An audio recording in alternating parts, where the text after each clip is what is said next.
ben Jos Solberg. Ik ben bestuurslid van de Limburgse Kunstkring, al ruim 20 jaar.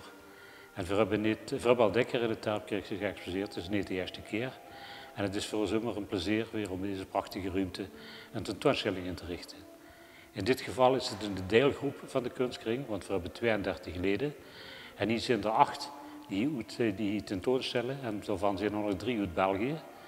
Want we hebben ook Belgisch-Limburg als aandachtsgebied. De Belgen die meedoen, dat is Georges Dame en dat is Stefan Vermeulen en Dominique Ampe. Hij is pas lid, Dominique Ampe, hij is onze meest recente lid. Verder deed hij met Leo Horbach met marmeren beelden, Godfried Dolz met bronzen beelden, Lei Hanne met keramiek en Marion Bessems met objecten. Ik sta nu bij een schilderijenreeks van Georges Dame uit België. En Georges zei het als eigenschap dat er vooral de muziek gebruikt als inspiratiebron. Hij schildert dus ook heel veel instrumenten en muzikanten en zangeressen in actie.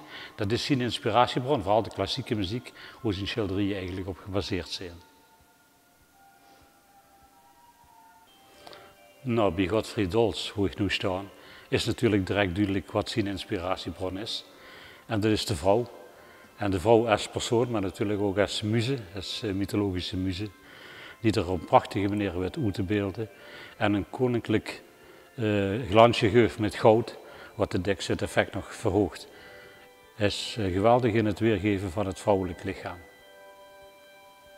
Niet te missen natuurlijk is dit beeld van Godfried Dolz. Een nymf of een muze die nog niet gans uit de steen gehakt is. Maar ze staat eigenlijk hier vooraan in de zaal om de bezoekers welkom te heten. En een zwanger welkom kan ze natuurlijk niet krijgen. En het is natuurlijk heel uitnodigend voor bezoekers om aan de sleutel te draaien en te kijken wat er dan gebeurt. Maar ik kan ik verzekeren, er gebeurt niks en dan mag ze hem dus echt eigenlijk niet aanraken. Dit is werk van de keramist Lei Hanne uit Echt. En Lei staat natuurlijk al jarenlang bekend om zijn prachtige stierfiguren en paard. En eigenlijk hebben die beelden niet gerealiseerd intussen landelijke bekendheid. Want Lei exposeert in gans Nederland. Ik sta hier bij het werk van Stefan Vermeulen. En Stefan is ook een nieuwe telg, een nieuwe lood aan de boom van de Limburgse Kunstkring. Dus ik ken hem nog niet zo goed, maar hij is natuurlijk duidelijk heel herkenbaar in zijn kleurgebruik, tamelijk expressief. En die onderwerpen zijn nogal gevarieerd. Dus we moeten hem nog leren kennen in de toekomst. Dit is keramiek van Marion Bessems uit Gulpen.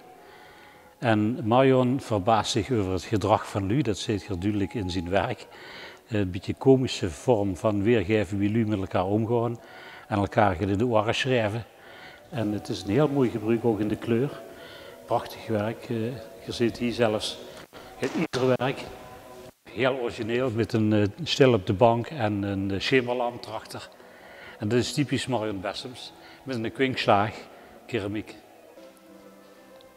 Ik sta hier bij het werk van Dominique Ampe, net als Stefan Vermeulen en Georges Dame ook uit Belgisch-Limburg. De laatste lid is geworden van de Limburgse Kunstkring, dus zijn werk is ook voor ons helemaal nieuw.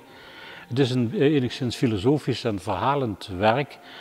Dit het luisteren naar de Noordzee en luisteren naar een watersymfonie. Dus het is, ja, zou ik zeggen, een beetje mythologisch, een beetje filosofisch werk. Het werk van Leo Horbach kenmerkt zich altijd door zijn prachtige witte marmer, zoals deze Portugese stier hier. Leo is ook bekend om zijn vrouwenfiguren en die hebben meestal een mythologische oorsprong. Zijn godinnen die er uitbeeldt, die zijn intussen wel in de ganse regio bekend. En zijn afwerking is fenomenaal en zijn techniek is fantastisch. Wat je hier ziet is een impressie van mijn overtochten over de Pyreneeën op weg naar Santiago de Compostela. En hoog in de Pyreneeën, bestedeks boven de wolken. En dat heb ik geprobeerd weer te geven in dit schilderij. Dat is de nevel in het dal, maar ik heb zelf het gevoel, ik ben boven de wolken. En dat is in het grote beeld aan de linkerkant dadelijk ook zichtbaar. Daar zie je mezelf zelf oversteken over de Pyreneeën. Ik heb natuurlijk nu een beetje een indruk gekregen van de expositie. Het is natuurlijk altijd nog zwaarder om zelf te komen en het van kort bieden mee te maken. We zijn eigenlijk ieder weekend open op zaterdag en zondag van 1 tot 5 tot en met 10 juli.